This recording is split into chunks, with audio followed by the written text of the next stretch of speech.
Hello అండి. అందరికీ నమస్తే అండి. ఈరోజు మా మార్నింగ్ టిఫిను ఇది అన్నమాట. పెసలు ఇలా నానబెట్టేసి, ఇందులో పచ్చిమిర్చి, పుదీనా, కొత్తిమీరు, ఇంకా వెల్లుల్లి వేశాను. ఇప్పుడు ఇది గ్రైండ్ చేసేసి పెసరట్టు వేసేద్దాం.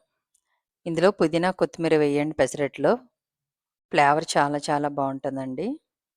ఎప్పుడూ నార్మల్‌గా కాకుండా ఇలా వేసుకుంటే చాలా బావుంటుంది. మేము ఇలా ఎగ్‌తో వేసుకున్నప్పుడు ఇందులో పుదీనా, కొత్తిమీర వేస్తామనమాట. ఆ ఫ్లేవర్ చాలా బావుంటుంది. ఈరోజైతే మా వారు గుడ్డుతోనే వేయమన్నారు. అందుకే ఇలా వేస్తున్నాను. ఇప్పుడైతే ఎగ్ వేసేసి ఇందులో లైట్‌గా సాల్ట్ వేస్తే సరిపోతుంది. ఇగోండి ఇలా. ఎగ్ గిలకొట్టు కూడా వేసుకోవచ్చు. ఇలా కూడా వేయొచ్చు.